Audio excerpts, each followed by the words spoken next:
ఈ గనురాలని సాక్ష్యం చెప్పడానికి దేవుని యొక్క బిడ్డలారా దైవజనుడికి గదిని ఏర్పాటు చేసింది. దైవజనుడికి కాదు గాని దైవజనుడిలో ఉన్నటువంటి దైవానికి గదిని ఏర్పాటు చేసింది. దేవునికి స్తోత్రం కలుగును గాక.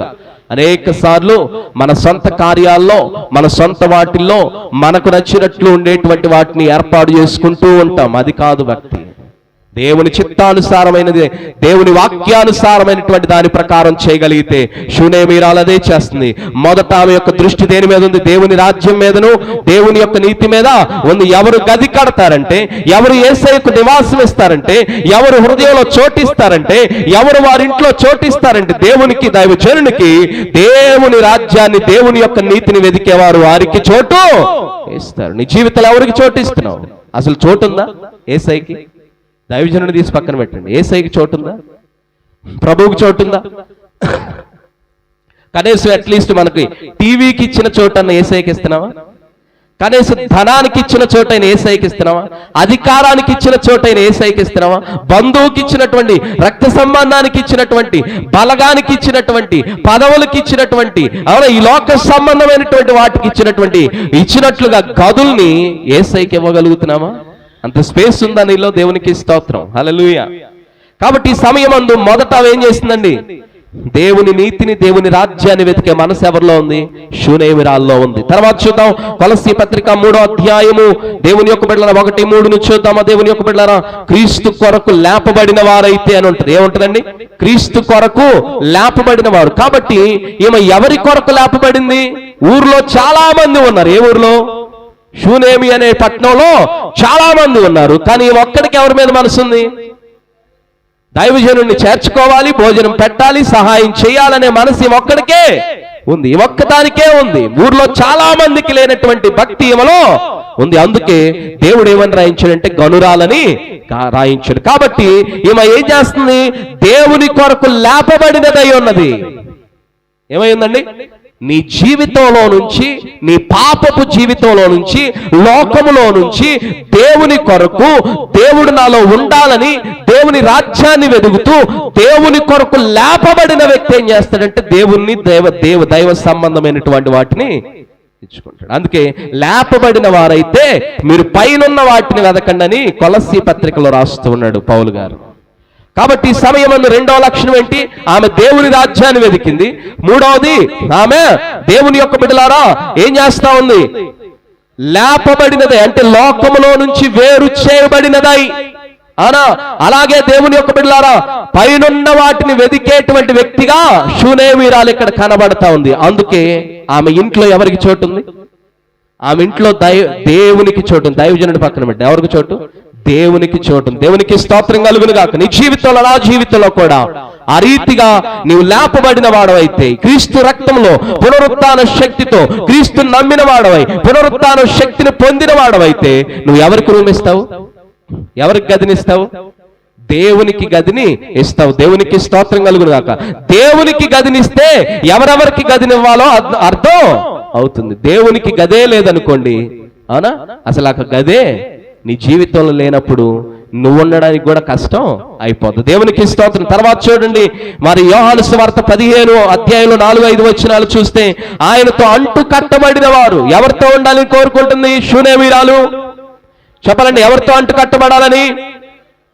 దేవునితో అంటు కట్టబడాలని. ఎవరైతే నాతో అంటు కట్టబడతారో నేను వాని యందును వాడు నా యందు నిలిచి ఉంటాడని ఫలింపు ద్రాక్ష తీగల గురించి మాట్లాడుతున్నటువంటి సత్యమైన వాక్యంలో ప్రభు సెలవిస్తూ ఉన్నాడు. ఏమనంటే ఈమె షూనేమీరాల్లో ఉంది. నా సహవాసం ఎవరితో ఉండాలి అంటే, నేను ఎవరితో కట్టబడాలి అంటే దేవునితో కట్టబడాలి అని. ఎవరికి గది కట్టిందండి? దైవజనుడికి గది కట్టింది. దేవునికే గది కట్టింది. దేవునికి స్తోత్రం కలుగును గాక. కాబట్టి అంటు కట్టబడిన స్థితిలో ఉందా? యేసుక్రీస్తు ప్రభు వారికి అంటు కట్టబడ్డావా?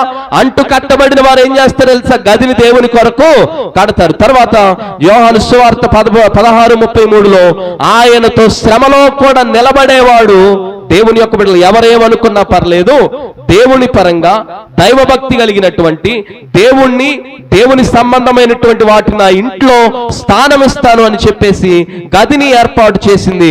షూనేమీరాలు యొక్క ఘనత ఎక్కడ ఉందంటే, దేవుని యొక్క బిడ్డలారా, ఆమె దేవుని శ్రమ అయినా లోకమేమనుకున్నా ఎన్ని నిందలైనా సరే నా ఇంట్లో ఎవరుండాలని కోరుకుంది? దైవజనుడు ఉండాలని కోరుకుంది. దేవునికి స్తోత్రం కలుగును గాక. దేవుడు ఉండాలని కోరుకుంది. కాబట్టి గదిని ఏర్పాటు చేసింది.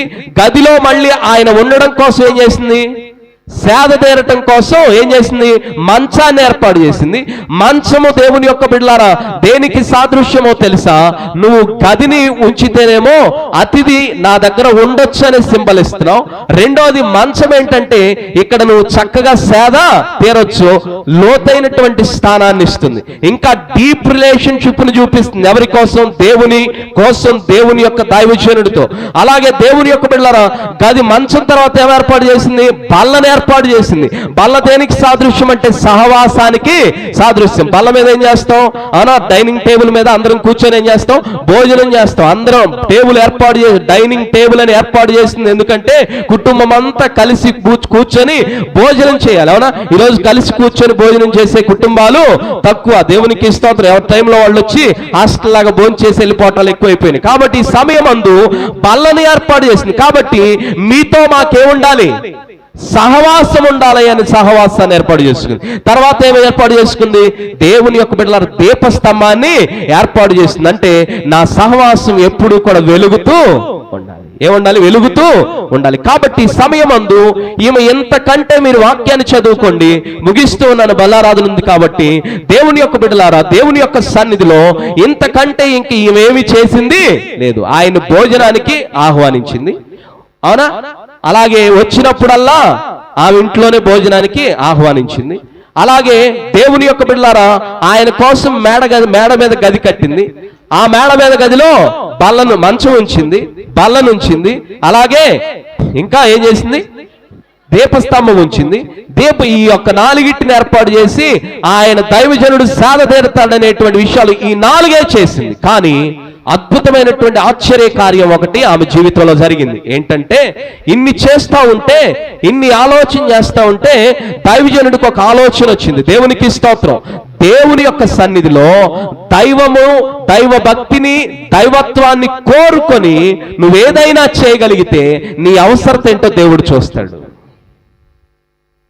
ఆత్మ సంబంధంగా పైనున్న వాటిని వెదుగుతూ దేవునితో అంటుగట్టబడే స్వభావంలో, దేవునితో లేపబడిన వాడవై, దేవుని రాజ్యాన్ని వెదికేవాడిగా నువ్వు ఉండి, దేవుని యొక్క సన్నిధిలో దేవుని యొక్క సహవాసాన్ని కోరుకుంటే, దేవుని సహవాసంలో ఉన్నటువంటి ఆత్మపూర్ణులైనటువంటి వారితో సహవాసం ఏర్పాటు చేసుకోగలిగితే, దైవత్వాన్ని, దైవ లక్షణాలను, ఆత్మ సంబంధమైనటువంటి పైనున్న వాటిని నువ్వు వెతకగలిగితే, దేవుని యొక్క బిడ్డలారా నీ ఇంట్లో ఉన్న సమస్యలు ఎవరికి తెలుస్తాయి?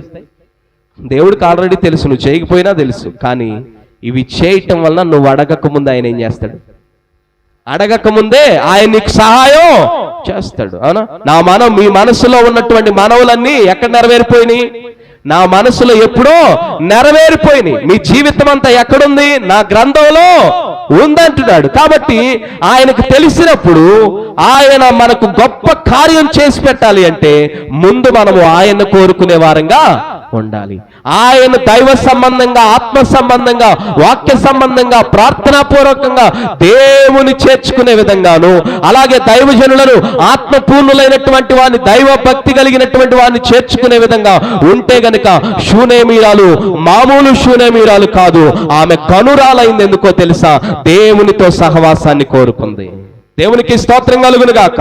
కూర్చున్న తర్వాత దైవజనుడు ఆలోచించాడు. దైవజనుడు ఏం చేశాడు? ఆలోచించాడు. దైవజనుడు ఆలోచించాడు అనే దానికంటే ఆయనలో ఉన్న దైవం ఆలోచించింది. దేవునికి స్తోత్రం కలుగును గాక. ఆయనలో ఉన్న దైవం ఏం ఆలోచించిందంటే ఏమొక లోపం, ఏమొక సమస్య ఉంది. కానీ అయ్యా నువ్వు ప్రవక్త అంటగా, నువ్వు దైవజనుడు అంటగా, నువ్వు ప్రార్థన చేస్తే తగ్గుతాయి అంటగా, నువ్వు ప్రార్థన చేస్తే ఇది అవుతాయి అంటగా అని చెప్పేసి నాకు గర్భం లేదయ్యా, నాకు పిల్లలేరయ్యా అని చెప్పుకుందా? చెప్పలా. లేకపోతే మోకాళ్ళ మీద పడి ప్రభువా ఆ యొక్క పాపాత్మురాలైన స్త్రీ ఏడ్చినట్టు ఏడ్చిందా? ఏడవలా. లేకపోతే యాయిరు కుమార్తె పాదాల మీద పడినట్టు పడిందా? పడలా. లేకపోతే ఆ యొక్క అన్యురాలైనటువంటి కానాను స్త్రీ వచ్చి నా కుమార్తెను బాగు చేయని గొగ్గోలు పెట్టుకున్నట్టు అడిగిందా? అడగలా. ఏం చేసింది దేవుని యొక్క బిడ్డలారా? ఇవన్నీ చేస్తే గాని దేవుడు మనకు ఆశ్చర్య కార్యం చేయడం అనుకుంటాం. కానీ షూనేమీరాలు ఘనత పొందడానికి ఈ రోజు మనం ధ్యానించడానికి గల కారణం ఏంటో తెలుసా? ఆమె దేవుని సహవాసాన్ని కోరుకుంది. ఆమెతో దేవుడు ఉండాలని కోరుకుంది. ఆమెతో దైవ భక్తి కలిగిన వారు ఉండాలని కోరుకుంది. వారిని గనపరుస్తూ ఉంది. ఆమె యొక్క సమస్య ఏమాత్రమో చెప్పలా. భోజనానికి పిలిచింది. తర్వాత వచ్చినప్పుడల్లా సేద తీరుస్తుంది, వచ్చినప్పుడల్లా ఆతిథ్యం ఇస్తుంది. సరే ఇలా వచ్చిపోతూ ఉంటే ఎలాగా, అయ్యగారు కాసేపు పడుకుంటే బాగుంటుందని దేవుణ్ణి ఆహ్వానించి తన ఇంటిలో ఉండాలి అని చెప్పి గదిని ఏర్పాటు చేసింది. దేవుని యొక్క బిడ్డలారా, ఆ రీతిగా ఏర్పాటు చేసి ఈ క్రమం చేసింది. గదిలో కూర్చున్నటువంటి ఆత్మపూర్ణుడైనటువంటి ఎలీషాకు దేవుడు తలంపిచ్చాడు. నీ దగ్గరకు వచ్చేటప్పుడు ప్రార్థన చేసుకొని బయలుదేరతారు. వచ్చేటప్పుడు దేవుడే ఏ కుటుంబానికి ఏది అవసరం అది మనసులో నేను ప్రార్థన చేసుకుని ప్రభువా వెళుతున్నాను, ఆ కుటుంబానికి ఏం అవసరం ఉన్నది తీర్చును ఆయన అంటాను. దేవునికి స్తోత్రం కలుగును గాక. సహజంగా పలానోళ్ళ ఇంటికి వెళ్తే మంచి కానుగు పెడతారండి, మంచి పువ్వు పెడతారండి, మంచి ఫలావ్ ఇస్తారండి, మంచి ఏసీ వేస్తారండి, మంచి బూస్ట్ బ్రూ కాఫీ పెడతారండి. దీంతో వెళ్ళనండి. దేవునికి స్తోత్రం. నేను వచ్చిన కొత్తలోనే చెప్పా అసలు ఏమి వేయొద్దు, ఓ మంచి నీళ్ళు మజ్జిగ ఇవ్వండి, ప్రార్థన చేసి వెళ్ళిపోతానని చెప్పా. దేవునికి స్తోత్రం. హల్లెలూయా. కాబట్టి దేవుని యొక్క సన్నిధిలో దేవుని యొక్క బిడ్డలారా, ఈమె జీవితంలో ఏమి తన రిక్వెస్ట్, తనకున్న సమస్య, బిడ్డలు లేరనే సమస్య కానీ ఏది చెప్పలే. తన పెనిమిట్టి కూడా ఏమన్నాడు? తన పెనిమిట్టి కూడా గదిని ఏర్పాటు చేద్దామంటే వాడు ముక్కు మొహం తెలియనోడు వచ్చావు, వాడు పాస్టర్ అంటే నువ్వు తీసుకొని వచ్చావు అని చెప్పేసి గొడవాళ్ళ. లేకపోతే ఆత్మ కలిగినోడు అంటున్నావు, దైవం కలిగినోడు అంటున్నావు, దేవునికి స్తోత్రం అని చెప్పేసి అనలేదు. ఎలాంటి ఆటంకం తన భర్త కూడా పెట్టల. తన భర్త కూడా అయ్యా నువ్వు వస్తున్నావు, భోంచేస్తున్నావు, మా కోసం ప్రార్థన చేయి, మా ఇంట్లో ఈ సమస్య ఉందని చెప్పుకుందా, ఏమీ చెప్పలేదండి. కానీ ఆ కుటుంబం ఏం చూపించిందని తెలుసా? ఆ స్త్రీ గాని ఆ యజమానుడు ఇద్దరూ కూడా ఆటంకము లేకుండా దేవుని సహవాసాన్ని కోరుకున్నారు. దైవ భక్తి కలిగిన దైవజనులు కోరుకున్నారు. తద్వారా దేవుని యొక్క బిడ్డలారా, ఇవి ఇంత ఏర్పాటు చేస్తుంది, ఇంత చేస్తుంది, కనీసం ఏ కోరిక అడగట్లేదు అని చెప్పేసి దేవుని ఆత్మ ఎవరిని ప్రేరేపించింది? ఎలీషాను ప్రేరేపించి ఆమెకి ఏమైనా కావాలేమో అడుగు గెహాజీ అని ఎవరిని పంపించాడు? పంపిస్తే ఆమె వస్తే ఆటోమేటిక్గా దేవుడు నీ సమస్య ముందుగానే ఎరిగుంటాడు. మరుసటి ఈ దినాలకు నువ్వేం చేస్తావు? నువ్వు కుమారుణ్ణి. ఆమె ఆశించలేదు ఇలా చేస్తే అవుతారనేటువంటి మాట కూడా మనం అనడానికి లేదు. ఎందుకో తెలుసా? ఆ కుమారుడు చనిపోతే దేవుని యొక్క బిడ్డలారా, దైవజనుడా ముందేమందంటే నన్ను అపోహ పెట్టొద్దు, భ్రమంలోకి నడిపించొద్దయ్యా అని అంది. అంటే ఆమె ప్యూర్లీ ఏం కోరుకుంది? దేవుడు, దైవము, దైవ సన్నిధి ఎవరితో ఉండాలి? నాతో ఉండాలి. కాబట్టి నీ జీవితంలో, నా జీవితంలో ఆశ్చర్య కార్యాలు చేసేది దేవుడు ఒక్కడే గనక, దేవుడా నీవు నాతో ఉండని కోరుకో, ఈ మాసమంతా ఆశ్చర్య కార్యాలు చేస్తాడు. ప్రభువా నీవు నీతో సహవాసం కావాలని కోరుకో, దేవునికి ఒక గదిని ఏర్పాటు చేయి. దేవునికి అవునా చిల్డ్రన్ బెడ్రూమ్ పెడతాం, మాస్టర్ బెడ్రూమ్ పెడతాం, అవునా కిచెన్ పెడతాం, వాష్రూమ్ పెడతాం, వాషింగ్ మిషన్ పెడతాం, అన్ని పెడతాం. ఏ రోజు ఎన్నో గృహప్రవేశాలు చేశాము, ఏ రోజు కూడా ఏ వ్యక్తి కూడా ఇది ప్రార్థనా గదిని పెట్టినవాడు ఎవడూ లేడు. మా ప్రిన్సిపల్ ఒక ఆయన ఉండేవాడు, మేము బైబిల్ కాలేజ్ చదువుకునే రోజుల్లో. ఆయన ఆఫీస్ పక్కనే దేవుని యొక్క బిడ్డలారా, ఆయన కనీసం దిగడానికి కూడా ఉండదు. మోకాళ్ళు ఇరికిచ్చేసుకొని చేతులు ఇట్లా పెట్టేసుకొని, అట్లా చేతులు మోకాళ్ళు వేసి ఇట్లా పెద్ద మోకాళ్ళు వేసి నిలబడితే కనీసం ఒక గంట 2 గంటలు లేకూడదు. ఆయన ఇక అలాగే ఫిక్స్ అయిపోతుంది అంతే. ఆయన ఇంకా మళ్ళీ ఆళ్ళు లెగుస్తానే దాన్ని బెల్ట్లు పెట్టుకుంటాడు, లేకకూడదని. ఎందుకని? మోకాళ్ళు వేస్తే ప్రభువుతో ఎలాగా చూడాలనే ఉద్దేశం. ఆ గదిని ఏర్పాటు చేసుకునే వాళ్ళు ఎంతమంది ఉన్నారు చెప్పండి? దేవునికి స్తోత్రం కలుగును గాక. సరే, గదిని మన ఇంట్లో స్థానం లేదులే, హృదయంలో గదులు ఏర్పాటు చేసావా? అన్న హృదయంలో చోటున్న యేసయ్యకు షూనేమీరాలైతే గనురాలవడానికి కారణం ఏంటో తెలుసా? తనకున్న సమస్యను బట్టి దేవుణ్ణి పిలవలా, తనకున్న సమస్యను బట్టి దైవజనుడిని పిలవలా, దైవజనుడికి భోజనం పెడితే నాకు పిల్లలు కలుగుతారని పిలవలా, దైవజనుడు వస్తే నా ఇంట్లో ఆశ్చర్యకార్యం చేస్తానని పిలవలా. నాకు ఒక్కటే కావాలి, ఈ దైవజనుడు దైవభక్తి కలిగిన వాడు, ఈ దైవభక్తి కలిగినటువంటి దైవజనుడు నాతో ఉంటే నా జీవితంలో అన్నీ ఉన్నట్లే. దేవునితో సహవాసాన్ని కోరుకుంది, దేవుడు అద్భుత కార్యము చేశాడు, ఆశ్చర్య కార్యము చేసిన. వద్దయ్యా నాకు వద్దునైనా అంది. అంటే లేదమ్మా, మరుసటి దినాలకు ఏం చేస్తావు? గర్భం దాలుస్తావు అంటే బిడ్డనిచ్చాడు. బిడ్డనిచ్చిన తర్వాత ఒకరోజు ఆ బిడ్డ ఏమైపోయాడు? ఆ బిడ్డ ఏమయ్యాడండి చెప్పాలి, ఆ బిడ్డ మరణించాడు. మరణిస్తే ఏం జరిగింది? వెంటనే మరణిస్తే యజమానుడికి చెప్పకుండా ఎక్కడికంటే నేను దైవజనుడు అయినటువంటి ఎలీషా దగ్గరికి వెళ్ళొస్తానయ్యా అని చెప్పేసి అంటే, సరే వెళ్ళరామ్మా అని చెప్పి గాడిద పనివాడిని తీసుకొని వెళ్తే, దేవుని యొక్క బిడ్డలారా ఎలీషా చూశాడు. ఎలీషా చూసి, దేవుని యొక్క బిడ్డలారా ఆమె వస్తుంది ఏందో కనుక్కో అంటే, అమ్మ ఏందమ్మా అని చెప్పేసి అంటే, ఆమెను రానివ్వని చెప్పిన తర్వాత ఆయన కాళ్ళ మీద పడతా గెహాజీ ఏం చేశాడు? దైవజనుడి మోకాళ్ళ కాళ్ళ మీద పడుతుంటే గెహాజీ అడ్డం వచ్చాడు. వస్తే ఊరుకో ఏమనొద్దని అనిన తర్వాత ఆమె వచ్చి, అయ్యా నేను నీకు చెప్పానా, నేను అడిగానా నేను నిన్ను అడగలా ఏమని? కుమారుణ్ణి ఇవ్వమని. అంటే తన భక్తి ఏమని నిరూపించుకుంటుంది? లోక సంబంధమైనటువంటి ఏ ఆలోచనలో లేదు. ఈరోజు నీకు ఆశ్చర్యకార్యం కావాలి అంటే యెహోవా ఒక్కడే ఆశ్చర్యకార్యాలు చేయువాడు. ఆయన దగ్గరకు, ఆయన కోరుకో, ఆయన సహవాసం కోరుకో, నీకు కావలసిన ఆశ్చర్యకార్యాలన్నీ చేసి పెడతాడు. దేవునికి స్తోత్రం కలుగును గాక. నీకు అద్భుత ఆశ్చర్య కార్యాలు దేవుడు చేసి పెడతాడు. మహిమ కార్యాలు దేవుడు చేసి పెడతాడు. దేవునికి స్తోత్రం కలుగును గాక. నేను వెళ్ళినప్పుడు చాలా సార్లు కూడా ఈ తల్లిగారు, ఈ కుటుంబం కూడా దేవుని యొక్క బిడ్డలారా, అయ్యా ఈమె తగ్గిపోవాలయ్యా, ఏమి ఇప్పుడే స్వస్థపరచబడాలని ఏం అడగలా నన్ను. అయ్యా ప్రార్థన చేయండి, దేవుని చిత్తమయ్యా, సమస్య కొన్ని సంవత్సరాల నుంచి ఇలా బాధపడుతున్నావు అంటే దేవుడు అద్భుత కార్యం చేశాడు. దేవునికి స్తోత్రం, హల్లెలూయా. నా గుండె నా హృదయం అంత సంతోషంతో ఉప్పొంగుతుందంటే దేవుడు అద్భుత ఆశ్చర్య కార్యాలు చేస్తాడు. దేవునికి స్తోత్రం కలుగును గాక. అలాగే వారిని అది కార్యం జరిగిన తర్వాత మళ్ళా నేను ఇంతవరకు వెళ్ళలేదండి. వారిని దేవుడు ఇక్కడికి తీసుకొని వచ్చాడు. దేవునికి స్తోత్రం కలుగును గాక. కాబట్టి వారు దేవుణ్ణి కోరుకుంటే దేవుడు మనకేం చేస్తాడు? కార్యాలు చేసి పెడతాడు. దేవునికి స్తోత్రం కలుగును గాక. మరొక బిడ్డ యవనస్తుడు, నేను ట్రైన్ కింద పడిపోతానని చెప్పేసి వెళ్ళిపోతున్నాడు. ఆ రోజు మోషే గురించి మాట్లాడుతున్నాను. ఆ బిడ్డ ఈ రోజు చక్కగా దేవుని ఆరాధిస్తూ, ఎక్కడున్న బల్లారాధనను మానేయద్దని చెప్పాను. ఎక్కడున్నా సరే పరుగులు ఉరుకులు పెట్టుకుని బల్లారాధనకు వస్తాడు. దేవునికి స్తోత్రం కలుగును గాక. చచ్చిపోవడానికి వెళ్ళిపోతాడు. నాకు అనిపించింది, ఈ చిన్నవాడితో, ఈ మాట్లాడినతో, ఈ పనికిరాని వాడితో ఇన్ని అద్భుత కార్యాలు చేయిస్తావా దేవా అని చెప్పేసి ఎంతో నా భార్య నేను కృతజ్ఞతలు చెల్లించుకుంటా ఉండి. దేవునికి స్తోత్రం కలుగును గాక. ఆ బిడ్డ ఈరోజు ఇక్కడ వాక్యం వింటా ఉన్నాడు. నేను చచ్చిపోతాను ఇక 5 నిమిషాల్లో. ఆ రోజు ఆ బిడ్డ ఆ 2 అడుగులు లోపలికి వేయకపోయి ఉంటే, ఆ వాక్యం వినకపోయి ఉంటే, ఆ బిడ్డ ఈ రోజు ఇక్కడ ఉండేవాడు కాదు. దేవుని యొక్క సన్నిధులు. అందుకని దేవుణ్ణి కోరుకోండి, దైవాన్ని కోరుకోండి, పైన వాటిని వెదకండి, ఆత్మ సంబంధమైన వాటిని వెదకండి, ఆయనతో అంటు కట్టుకోండి, ఆయనతో సహవాసం కోరుకోండి, ఆయన ఉండాలని కోరుకోండి.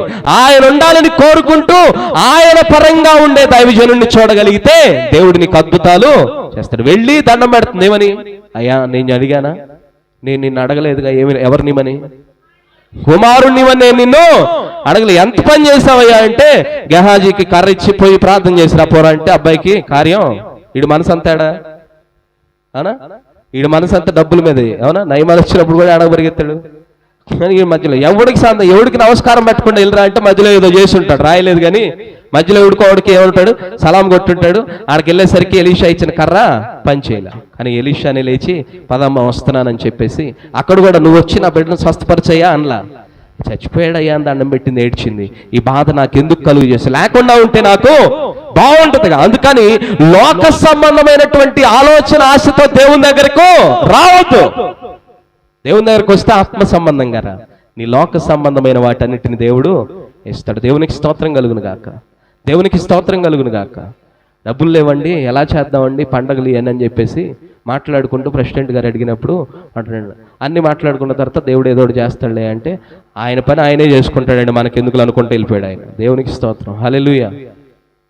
కాబట్టి దేవుని యొక్క సన్నిధులు ఎప్పుడు కూడా దేవుని దైవపరంగా మనం కోరుకోగలిగితే, దేవుని యొక్క బిడ్డలారా ఎలాంటి వాళ్ళమైనా సరే దేవుని యొక్క బిడ్డలారా నీ డెప్త్ లోకి నువ్వు వెళ్ళేటప్పుడు మిగతా కార్యాలన్నీ దేవుడు అడుగుతాడు. కానీ నీవు కోరుకునే కోరిక, నీ మనస్సు మంచిదైతే, నీవు దైవ సంబంధంగా దేవుని సహవాసాన్ని, దేవుడు నాతో ఉండాలని, దేవునితో సహవాసం, ఆయన రాజ్యాన్ని, నీతిని మొదట వెతుకుతూ ఆయన సహవాసం ఆయన ఉండాలని ఆయనకు గది ఏర్పాటు చేయగలిగితే నిన్ను గనురాలుగా మారుస్తాడు. నీ ఇంట్లో, నీ ఒంట్లో, నీ ఊర్లో, నీ జీవితంలో, నీ జాబులో, నువ్వు ప్రతి చోట నిన్ను గనురాలుగా ఆయన మారుస్తాడు. ఇవేం చేయలే, ఒక్కటే చేసింది. ఎవరిని కోరుకుంది?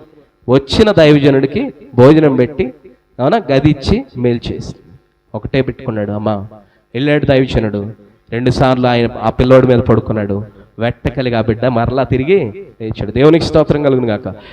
ఇక వచ్చారు కదా అని, పిలిచారు కదా అని పెద్ద పోస్టర్ వేసేసి ఆనా డ్రమ్ములు కొట్టుకుంటా ఇప్పుడు అయ్యగారు ఎవరు లేపుతున్నాడు ఆనా అని ఎక్కడ అయ్యాలేదండి. దేవునికి స్తోత్రం కలుగును గాక. దేవుని సన్నిధిలో మనం నిలబడితే పోస్టర్లు అవసరం లేదు, బ్యానర్లు అవసరం లేదు. మన చుట్టూ 10 మంది ఉండి అయ్యగారు బలోనండి చేయబెడితే అన్ని జరుగుతాయండి అని చెప్పి అనే సాక్ష్యాలు మనకు అవసరం లేదు. ఆయనలో ఉంటే ఆయనే కార్యాలు చేస్తాడు. దేవునికి స్తోత్రం కలుగును గాక. కాళ్ళ వాపులు వచ్చినాయి, ప్రార్థన చేసుకున్నా, ప్రభు సప్పగా తీసేశాడు. థైరాయిడ్ ఉందన్నారు, షుగర్ ఉందన్నారు, దేనికి టాబ్లెట్ వాడలా. ప్రభు నువ్వే నీ జీవితం నువ్వేం చేస్తావు, టాబ్లెట్ వాడను, ఆపరేషన్ జరగకూడదని ప్రార్థన చేసుకున్నా. దేవుడు అద్భుత కార్యంగా నన్నే నడిపిస్తున్నాడు. దేవునికి స్తోత్రం కలుగును గాక.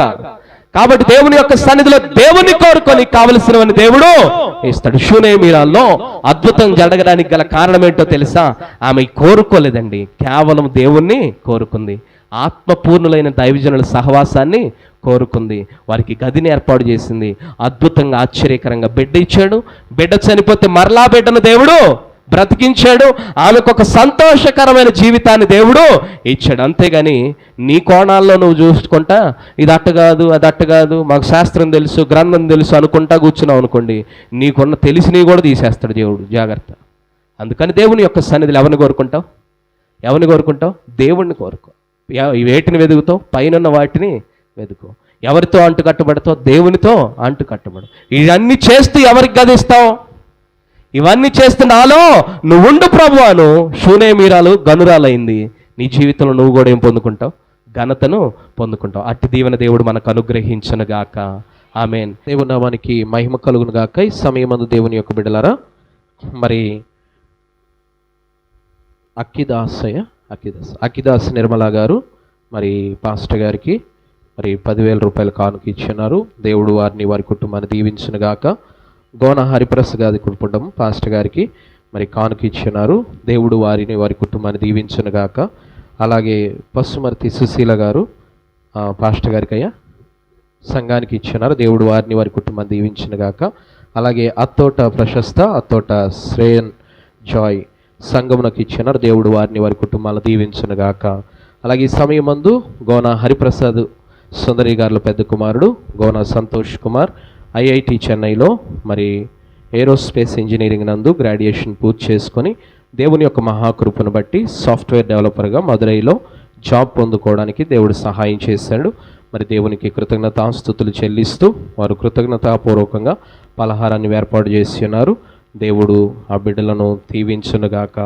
అలాగే ఆ బిడ్డ చిన్నపాటి సమస్య కూడా వస్తే మరి ప్రార్థన పెట్టుకొని దేవుని సన్నిధిలో ప్రార్థించగా దేవుడు ఆ బిడ్డకు కూడా స్వస్థతనిచ్చి ఆరోగ్యం ఇచ్చి మరలా చక్కగా తన జాబ్కు వెళ్ళగలిగే కృప ఇచ్చాడు. దేవుని నామానికి మహిమ కలుగునుగాక. ఆ కుటుంబాన్ని ఆ బిడ్డను దేవుడు దీవించి ఆశీర్వదించి తన జాబ్ అంతట్లో ప్రయాణాల్లో కూడా తోడైండి నడిపించునుగాక. అలాగే మరి చుట్కే సురేంద్ర గారి కుమార్తె సంధ్యశ్రీ, చిన్న కుమార్తెగమ్మ సంధ్యశ్రీ, తన జీవితంలో కూడా మరలా ఏంటమ్మది దేంట్లో NDDS ఇంటెలిజెన్స్ బ్యూరోలో మరి తాను ఫస్ట్ మెయిన్స్లో క్వాలిఫై అయింది. దేవుడు కృప చూపించాడు. కాబట్టి సెకండ్ మెయిన్స్ కూడా ఉంది, దాంట్లో కూడా దేవుడు కృప చూపించలాగన మరి వారు కూడా కృతజ్ఞతలు చెల్లించారు. దేవుడు వారిని వారి కుటుంబాన్ని దీవించునుగాక. ఇంకా మన సంఘంలో ఉన్న కుటుంబాలన్నీ కూడా ఆ రీతిగా ఆశీర్వదించబడినట్లు దేవుడు తన మహాకృపాశక్తితో నడిపించునుగాక.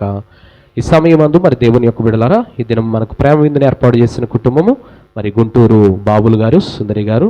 మా చిన్న సాక్ష్యం చెప్తారా? కోడలు గారమ్మా, మా కోడలు గారు ఏదన్నా సాక్ష్యం చెప్తారా? సిప్పోరా గారు ఉన్నారా? 2 నిమిషాలు త్వరగా రావాలి. మరి దేవుడు మరి ఆ కుటుంబంలో కూడా గతించిన కాలాల్లో దాదాపుగా ఎన్ని ఆపరేషన్స్ అమ్మా? 6 ఆపరేషన్లు జరిగిన దేవుడు కృప చూపించి సహాయం చేసి చక్కగా దేవుని సన్నిధిలో మరి నడిపించాడు. అందుని బట్టి వాళ్ళు ప్రేమ మీద ఏర్పాటు చేశారు. దేవుడు వారిని వారి కుటుంబాన్ని కూడా దీవించునుగాక. అందరూ లేచి నిలబడదాం. చివరి ప్రార్థన ఆశీర్వాదంతో సెలవు తీసుకుందాం. ఆరాధన అనంతరము మరి బల్లారాధన కూడా ఉంది. ప్రతి ఒక్కరు కూడా బల్లారాధనలో కూడా పాల్గొనవలసిందిగా, అలాగే ఆతిథ్యాన్ని కూడా ప్రేమ విందులో కూడా పాల్గొనవలసిందిగా ప్రభు పేరిట మనవి చేస్తున్నాం. ప్రార్థన చేసుకుందాం. పరిశుద్ధుడా నీకు వందనాలు, కృపగలిగిన దేవా నీకు స్తోత్రాలు. ఈ సమయమందు నా తండ్రి మా ప్రియులు మీ ప్రియ బిడ్డలైనటువంటి సంఘమంతటిని కూడా ప్రేమించి దీవించి ఆశీర్వదించి బలపరిచి నీ కృపలో నీ ప్రేమలో నీ దయలో నీ వాత్సల్యతలో నీ సన్నిధి సహవాస కృప ఎల్లప్పుడూ కూడా వర్ధల చేసిన విధానాన్ని బట్టి మీకు స్తోత్రాలు నాయన. ఈ సమయమందు ప్రత్యేకంగా నా తండ్రి అయా నాయన నీవు మాట్లాడిన విధానాన్ని బట్టి నీకు స్తోత్రాలు. అయా నిన్ను కోరుకొని మీ సహవాసాన్ని కోరుకొని మీ దాసునికి ఆతిథ్యం ఇచ్చిన శూనేమీరాలు గనురాలిగా మార్చబడింది. అలాగే తనకు జీవితంలో కావలసిన వాటిని అడగకపోయినా పొందుకుంది. కాబట్టి నీవు ఆశ్చర్య కార్యాలు చేసే దేవుడు గనక నిన్ను కోరుకుంటే మాకు అవసరమైన కార్యాలని నీవు చేసి పెడతావు గనక అలాంటి భక్తి జీవితం మా బిడ్డలందరికీ దయచేయండి. సంఘం అంతటికి యేసునామములో దయచేయబడునుగాక. అలాగే ప్రార్థించే రీతిగా నా తండ్రి అక్కిదాస్ చార్లెస్ గారి జీవితంలో ప్రవ్వ, అలాగే కుమారుడు నాయన వారి కుమారుడి యొక్క జీవితంలో కుటుంబంలో మీరు చేసిన అద్భుత కార్యాన్ని బట్టి మీకు స్తోత్రాలయ్య. వారి సతీమణి గారి నిర్మల గారి జీవితంలో ప్రవ్వ గతించిన కాలాల్లో మంచంలో ఉండగా ప్రార్థన చేయగా నీవు లేవనెత్తి సజీవ సాక్ష్యంగా నా తండ్రి రోజు నీ సన్నిధానానికి నడిపించుకున్నారు. అందుని బట్టి మీకు స్తోత్రాలయ్య. ఇంకను బలపరచండి, స్థిరపరచండి. సంపూర్ణ ఆరోగ్యము బలము శక్తితో మీ దాసురాలని నింపండి ప్రవ్వ. ఇలాంటి బలహీనతలు మరి ఎన్నడూ దరిచేరకుండా సంపూర్ణమైనటువంటి ఆరోగ్యవంతురాలుగా వారి జీవితాంతం వరకు జీవించినట్లుగా సహాయం చేయమని చార్లెస్ గారిని కూడా దీవించండి. అలాగే వారి కుమారుని కూడా దీవించండి. వారితో పాటు వచ్చినటువంటి వారిని కూడా దీవించమని, కుటుంబం అంతటిని ఆశీర్వదించి నీ కృపలో వర్ధిల్ల చేయమని, మీకు కృతజ్ఞతగా చెల్లించిన తండ్రి ఆయా కానుకిచ్చి ఉండగా ఇచ్చిన దాన్ని చేసిన దాన్ని జ్ఞాపకం చేసుకుని నీ కృపలో వర్ధిల్ల చేయండి. కృతజ్ఞత కానుకలు చెల్లించిన ప్రతి దేన కుటుంబాన్ని దీవించమని ఆశీర్వదించమని నీ కృపలో వర్ధిల్ల చేయమని ప్రార్థిస్తున్నానయ్యా. ప్రేమ మీద ఏర్పాటు చేసిన కుటుంబాన్ని కూడా దీవించని ఆశీర్వదించండి ప్రభా. అలాగే బల కొరకు కూడా ప్రతి ఒక్కరిని సిద్ధపరచండి నా తండ్రి. ప్రతి వారు నీ సన్నిధిలో నా తండ్రి నీ కృపలో నీ ప్రేమలో నీ సన్నిధిలో నిన్ను కోరుకుంటూ నీ ఆశ్చర్య కార్యాలు పొందుకుంటూ సాగిపోయే భాగ్యము మా యెహోవా ఈరే సంఘానికి కలుగునుగాక. కృపను అనుగ్రహించి నడిపించి మహిమ పొందుకోమని, అద్భుత ఆశ్చర్య కార్యాలు జరిగించి నీవే కృపను అనుగ్రహించమని ప్రార్థన చేయించు. బలారాధన కార్యక్రమంలో కూడా మీరు తోడు నడిపించి మహిమ పొందుకోమని యేసయ్యలో అడిగి పొంది ఉన్నాం పరమ తండ్రి, ఆమేన్. పరలోకమందున్న మా తండ్రి, ఈ నామం పరిశుద్ధపరచబడును గాక, మీ రాజ్యం వచ్చును గాక, మీ చిత్తం పరలోకమందు నెరవేర్చబడి భూమి మీద నెరవేరును గాక. మాకు కావలసిన అన్నదిన ఆహారం మాకు దయచేయండి. మా ఎడల అపరాధం చేసిన వారి అపరాధం మీకు క్షమించినట్లు మా అపరాధములను క్షమించుము. మన శోధనలోకి తేక కీడు నుంచి తప్పించుము. ఎందుకంటే రాజ్యం బలం మహిమ శక్తి నిరంతరం నీవైనావు పరమ తండ్రి, ఆమేన్. మన పరమ తండ్రి వారి యొక్క ప్రేమయు కుమారుని యొక్క కృపయు పరిశుద్ధాత్మకమైన సహవాసము కాపుదల నింపుదల ఇప్పుడును ఎల్లప్పుడూ సదా తోడు నీడై తన కృపలో తన ప్రేమలో వర్ధిల్లింప చేయునుగాక, ఆమేన్. ఆశీర్వాదంబుల్ మా మీద వర్షింపజేయుం నిశా, ఆశతో నమ్మియున్నాము నీ సత్య వాగ్దాతము. ఈ మాహి మీద కుమ్మరించుము దేవా, క్రమ్మర ప్రేమ వర్షంబు కుమ్మరించుము దేవా, ఆమేన్. అందరికీ వందనాలు. ప్రభు పేరిట సెలవు తీసుకుందాం.